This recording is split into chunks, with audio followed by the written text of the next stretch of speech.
let's begin. So today we are talking about our crawler, what it does, how to make one, and how to hone it to be the most efficient tool you have in your data extraction toolbox, so to speak. Okay, so what is a crawler? So a crawler is in effect an automated extractor. You simply give it 5 pages, and then using those 5 pages, it will learn where exactly on the website your data sits, and it will crawl through that whole website, hence the name crawler, and it will extract all of the data from pages that match the initial training that you've given it. Okay, so it's probably easier demonstrated than described. So what I think we should do is we should just get on with it and start making a crawler. So what are we going to be doing? Well, we're going to be looking at ASOS. Okay, and I did this crawler last week, but if you were here last week, you would have heard me say next week we're going to have a bit more of an in-depth look into this crawler. So here we are doing it. We're going to get every single price for every single product off of this ASOS website. We're going to be doing some price comparison. For price comparison, we need price data. To get price data, we need import. All we need to do is train it on 5 pages, and that's enough, and then it will go through the rest of the website and it will get all of the data that we need. So how do we build a crawler using import? Well, it's really super simple. If I can do it, you guys can do it. I'm not that technical at all, but I know how to use import, and it's been a complete godsend to me. So first, what we need to do is we need to open up the desktop application. If you haven't got that downloaded, then you can head over to import.io. And if you scroll down to the bottom of the page, it says download our free app. That's where you can get our application from. So I've already got it installed, obviously, because I work here and it'd be terrible if I didn't. And you can open it up like this. And after a while, you will come to this. So to enter the crawler workflow, you need to click on New and click on Crawler. This will open a brand new tab. And after a while, the workflow should open up. You should see some swirling buttons coming up down at the bottom here. Here's just a bit of advice for you guys. If you find that you get to a page like this where it hasn't loaded up, just simply close down everything and just start it up again. And that usually fixes the issue. I know it's a really bad, rubbishy IT solution thing to say. Have you turned it off and turned it back on again? But it does actually genuinely work, and it's I'm not just saying that. That is the best bit of IT advice I've ever given. Here we go. So crawler opens in a brand new tab, and after a while, it should finally get going. And until we enter the data extraction mode, it's just like any other browser, okay? You can click on all of these links, you can click on all of these links down at the bottom as well, and you can access it. When we turn on data extraction mode, then it changes into an extraction browser. So I'm just having a little bit of trouble with it at the minute. I think it might be my internet connection. For those of you that are frequent webinar viewers, you'll know that I usually have some issues with my internet throughout the webinars. It's become a bit of a running joke in import. Whenever I seem to do a webinar, our internet always seems to go down, and I'm that guy which breaks the internet whenever I do a webinar. So it's a very rubbish thing to have upon me. Let's take another look. Why isn't this working? You stupid crawler. Let's just go through some questions while I'm going. Martin, there will be a replay. It will all be on the YouTube. It will be on our YouTube channel afterwards. And you can find that YouTube channel by going to our electronic document. And I've popped that into the question that you sent over there. And I'll also pop that document in our chat box right now. So let's have another go and let's see if we can get this browser up and running. If not, we're going to have to email our support gurus. I'm joking. If it doesn't work, I have a plan. I made a pre-prepared crawler, you would please to know. So let's just start up the app again. We're going to give it one more try, and if it doesn't work, then I'm just going to show you one I made a little bit earlier on. So here we go. It's usually good to let this one open up for a bit. Wonderful. Third time lucky, eh, guys? So what we've got now is we've got a working app. You can see that in the bottom right-hand corner, we've got a little call to action to navigate to some data. So let's do that now. So in order to get all of these prices, we're going to build a crawler to the product page of these jeans. Now, if you've seen me demo import before, you would obviously have seen this demo. The reason I do this demo is that there's so much cool stuff we can do with this particular website, and it works really, really nicely, and it just displays the crawler tool really, really nicely as well. So apologies if you've seen this before, but we're going to be covering some stuff in this webinar that you might not have seen at the demo that I did. So once you've got the URL open and you can see all the data that you need, click on I'm there and detect the optimal settings. So if you know about import, you will know that at this point we disable JavaScript. We run JavaScript disabled as default, and it's always best to do it as this alleviates the processing time of each page, and it just makes the load a little bit easier on our servers. So this is a single product page, okay? It's not a multiple search result page. If we're to take a look at the results of the ASOS search for jeans, for instance, this is a really good example of a multiple search result page. However, because we're only looking at one product here, it's a single product page. So we click on single product page. The page will refresh once more, and now we are into data extraction mode. So you can see we can't actually click on anything because there's a nice orange box around everything. Okay, so what we need to do is add a few columns. So the columns define what our data is. So let's add a column and let's call it name. And then we simply just have to click on the name and click on train.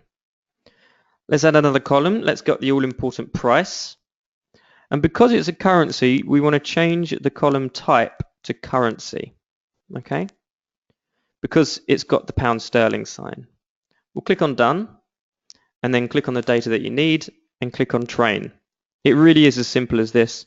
Let's add another column. Let's get the image. And again, we're changing the column type to image. So we changed the column type to match the type of data that there is.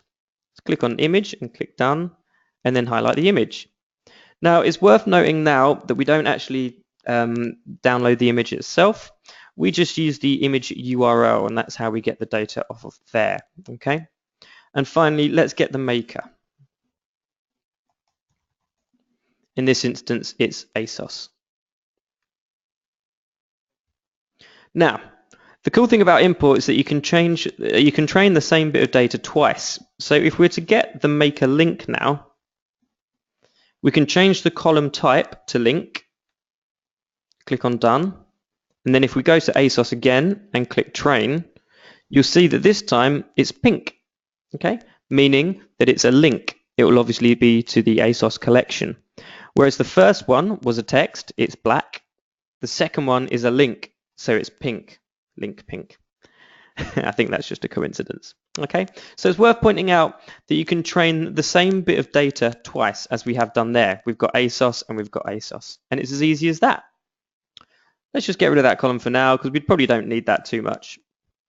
So you can delete the column by clicking on the X there and click on yes. And it really is as easy as that to get the data that you need. So I'm just going to go ahead and train it on 5 more pages. And while I'm doing that, let's take a look at some questions before I go and do that. So let's dive into the question box. So thank you very much for your feedback, Pam. It's very nice feedback. Lovely to hear you on the webinar. Thank you very much. Sean Matthews, can I grab data via divs and CSS classes? That's a good question, and you can use an XPath override feature to get various divs. So you can use a really cool XPath to look for a certain phrase or something like that within the HTML, and then you can navigate to the div that way. That's actually a really, really good way of using import. To find the XPath override feature, I'll just show you how to get that when I open up the next column. If I label it price, if you go to show advanced settings, that's where you can enter your manual XPath, and you can do some really funky things with the manual XPaths as well. I can show you, if you go to our YouTube channel, there is an advanced import guide where I look at sort of the big sort of XPaths that everyone uses. So it might be an idea just to check out that webinar, and I might do another one on it soon as well. What song is playing on my Spotify? I don't think I want to tell you because it'd be really embarrassing. It'll be some terrible 80s music. And finally, this is quite a good question from Armand. Can I crawl a big site, let's say TripAdvisor? So the crawl that we're going to be looking at today, ASOS is quite a big website. Now, we do have a limit on our crawlers, and it's 25 megabyte zip file. Now, this is obviously, this has a bearing on how many columns you have. So you could have 1 million rows with 1 column in or something like that, or you could have like 500,000 rows with two columns in. So it's all dependent on the amount of columns that you have at once. But yeah, the limit is a 25 megabyte zip file, but that's pretty big. I've never hit that limit before, and we can do some pretty big crawls. Okay, so using the one that I made slightly earlier, once you have done all of your training, you'll get to the run crawler settings part of the workflow. And this looks like this. We've got the 5 URLs that I trained the data on, all of these ASOS product pages. And because this is a crawler webinar, we went through this sort of stuff last week. So let's just go from the simple to the advanced, and I'm going to show you exactly how our crawlers work. So let's start with this box down at the bottom, the where to extract data from box. This is a really, really cool example to use because it's got quite a few variables and non-variables in. And you're probably going, why is he talking about variables and non-variables? Well, this is how the crawler knows where to extract the data from. So it looks down these 5 URLs and it looks for the non-variables in those URLs. As you can see, ASOS, and then LMS is a variable because it changes throughout the 5 URLs. When it finds a variable, it replaces it with a URL template. Okay, so you can see that it goes www.asos.com/alpha. Okay, because it's recognized there's a variable there. And then if we go on further, it's recognized that there's more variables here. Obviously, this is the description of each of the items. So ASOS-skinny joggers in scuba fabric. It's recognized that and it's put the URL template of words in. Let's move on. If we look at the next bit of the URL after the, I think this is the 4th backslash, you'll see that this is a non-variable. It all goes product page product.aspx for question mark. It's recognized this, and because it's a non-variable, it hasn't substituted it for a URL template. Okay, you'll see that it says prod page product.aspx. That's a non-variable, so it keeps it in there. And then finally, at the end of the URL, there's a product ID number. So it's recognized this as a variable, and obviously it's going to be a variable because there's 5 different products, and it's replaced it with num. Okay. Now, the really cool thing about this is that you can actually put in your non-variables and variables. Okay. So this is really, really cool if you just wanted to, for instance, get jeans. What you could do in this instance, you could change words for any. Any is a pretty generic URL template to use. And then outside of the squiggly brackets, you can put the word jeans and then another any command, which is any character. So now it reads www.asos.com/some sort of variable / any character. And then the URL has to have the word jeans in for it to extract data from it. So it's a really, really cool way of telling the crawler exactly where to go. For now, let's just reset to defaults. You can do that by clicking on the default button, and you can press yes. So that was the where to extract data from box. Cool, that's wicked. Where not to crawl. You can specify exactly where on the website you don't want to crawl. Now, it's probably worth pointing out that this doesn't necessarily mean where not to extract data from. In fact, that's not what it means at all. When you run the crawler, there's two instances. There's a crawler instance and there's also an extractor instance. Okay, so where not to crawl doesn't necessarily mean where not to extract data from, and it's worth distinguishing between the two, because even if you say don't crawl on this don't crawl on this page, for instance, you can still probably get to that page a different way, so it will still extract data from it. Okay, so it's just worth pointing that out. Where to crawl is always set as default as the domain of the website, but to make it even quicker, it's worth putting in the where to extract data from URL into that box as well. It just speeds up the crawler quite quickly. Let's move on. Pause between pages. This is exactly what it says on the tin, really. This is the pause between getting pages, and you can put this up to 10. So if you find that your crawler isn't working, increasing that sometimes helps. Simultaneous pages. These are the amount of pages loaded at one time. It's set as default as 3, but again, if you want to slow down the crawl, just to alleviate the pressure on the website that you're crawling, then you can put this down to 1 or 2. We also have the opportunity to crawl remotely and crawl locally, okay? And we can also enable cookies for session crawling. Let's just move on up real quick. Stream type, we can offer a save stream as well. Now what this means is that it backs up all of the crawl data to a folder on your desktop, which means that if the crawler is to fail at any time for any reason, it could be an internet connection failure or something like that, then all of your data will be backed up to a folder on your desktop. Now you can have it as either a CSV or a JSON, so that's pretty cool as well if you guys are more into your JSON files. Personally, I work with CSVs quite a lot because I'm a Google Sheet maestro, but just so you know that you can also save it as a JSON. And finally, page depth.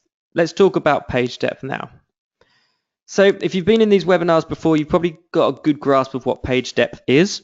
But if you haven't, I'm going to draw you a little picture on Paint. And this is what I did last week.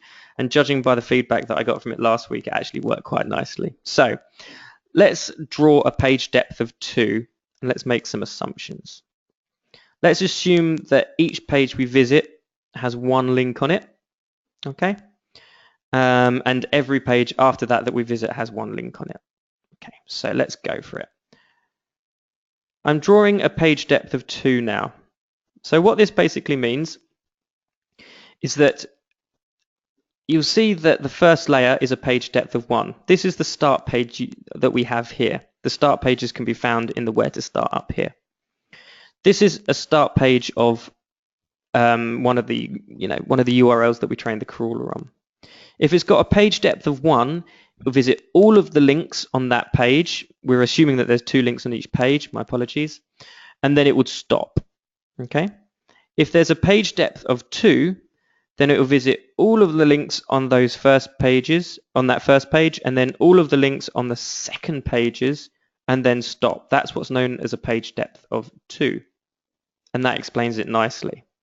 So this up here is a page depth 1. And then this lower URL down here is a page depth of 2.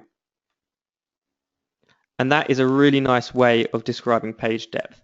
This is the start page. Now, in the real world, there's never a URL with just 2 links on, okay? URLs have hundreds of links on. So if you have a page depth of 10, then you can see that's going to be getting a lot of data, and that's probably too high. You'll probably find that your crawler actually runs for too long if you have a page depth of 10. I use a page depth of 5 as default. I prefer to do a smaller crawl than work my way up if needs be, but I found that 5 is an absolutely fine number to put as a page depth. Don't go all the way up to 50. That's just ridiculous. That's pretty much the whole internet. that's absolutely crazy. Cool. So that's all the advanced features, but all we have to do is press go. And this is quite an old crawler, so it might not crawl. Yeah, that's a shame. I've got to got a null key error. So I might have to just do a bit of refreshing on this crawler. But all you have to do at the end there is just hit go and your crawler will run. Okay, let's just take a look at some of these questions that we've got coming in, and I'm really slow if I've been a little bit slow. I'm really sorry if I've been a little bit slow with all of the questions. So let's go to the top. And again, if I don't get to your question, I'm really sorry, but I promise I'll send you an email afterwards. Okay, so if I want to reuse the crawler for one product type at a time, can I do that? For example, men, then women. So this is a really, really good question. And it's all about the URL structure. Okay, so if you wanted to do this in one crawl, if you had a URL structure that had something like asos.com/men/your products, then that would be fine, because you could just change, you could put men as a non-variable, and then you can change that to women and have that as a non-variable. What I would do in this instance is probably use two APIs. Use one API to get all the links that you need from the men category. That can be done pretty easily because I think that URL is quite well structured. And then use all of those links to populate a secondary API that will go down all of the products, go down all the links that you specify and get all the data from those pages themselves. That's what I would probably do myself, actually. I'd do it in two stages. I'd use one crawler to get all the links that you need, and then a second one to feed all those links through. So, Jamie Scott, is there a way to limit the crawler to a specific part of a website, i.e. generic.org/subdomain instead of the whole site? Yeah, that's completely it. So you'd train pages within that subdomain. That would be the best thing to do. And then when you get to your crawler thing, you'll notice that your URL pattern is pretty specific, and it will only crawl that certain part of the site. Does the crawler ever get throttled or blocked by the sites being crawled? We obviously obey the robots.txt protocol. And if you do find that you're getting blocked by robots.txt, then there's not too much you can do about that. And yeah, if we are incompatible with a few sites that don't like us obviously crawling them, these are your big ones: Facebook, LinkedIn, Google, for instance. So yeah, we do adhere to all the protocols on the website. So is there a crawler that has already been set up to crawl the news? Also, what is the best news site to crawl? It depends what news you're after, actually, Tom. So really, really cool, by the way. If you go to import.io, we've got something called a showcase page. And this actually shows you all of the things that some of our favorite users have done with the tool.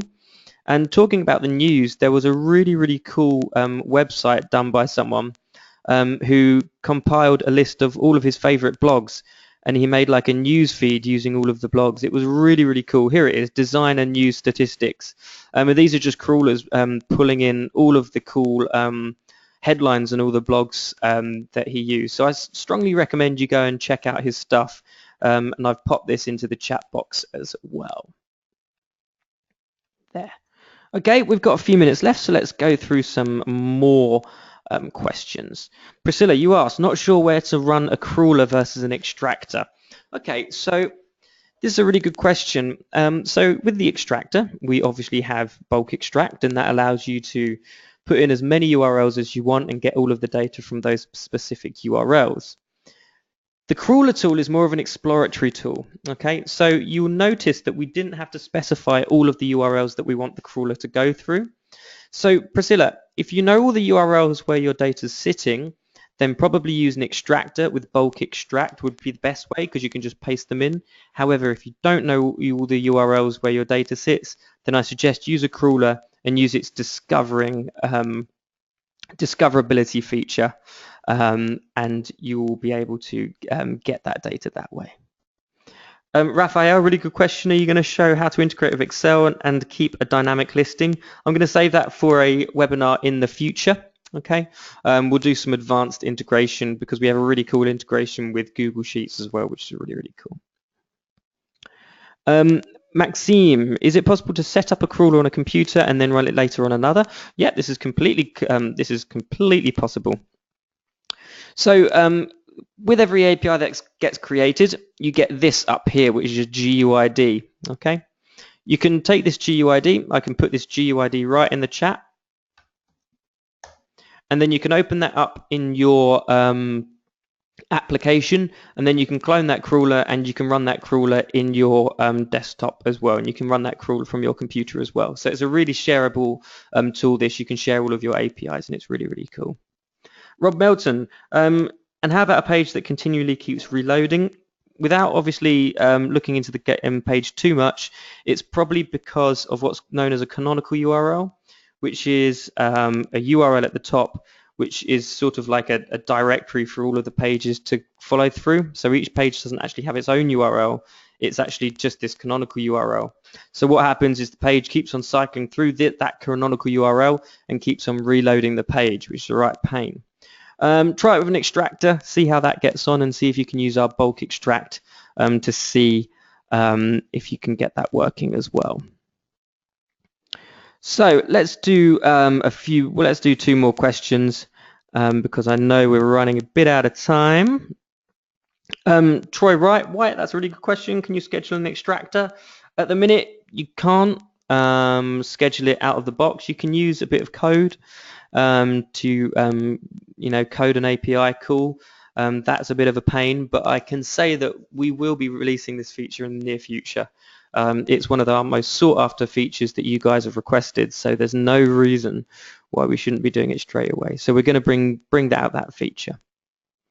And finally, the last question, how can I store/save my URLs in my bulk extractor? So if you've already run the bulk extractor, we actually save all of the URLs that you put through in the data set. So what you need to do is just open up the bulk extract in the dataset page, and then click on the little, I'm going to try and find a bulk extract with data in it, but I think I can still show you it. Open it up in the dataset page, and if you click on this little plus button there, it will give you a list of all the source page URLs, which are all the URLs that you put through it. So that's a way of saving the URLs in the bulk extractor as well. And Sean Matthews, yes, you can. You can use Zapier to schedule a cron job. That is correct. We're going to be looking at using If This Then That in the future. That's a really cool program as well. So I really hope that was helpful for you guys, and I really hope you got a lot out of it. And I hope you sort of understand the crawler settings a bit more. I'm sorry I couldn't run my crawler. I think it's a pretty old crawler, so I think it's sort of a bit outdated. And I know ASOS have changed their site somewhat since I last did a crawl there, so that might be the problem. But nevertheless, I've sent it to you guys, and if you can get it to work, that'd be absolutely great. So thank you really much for listening.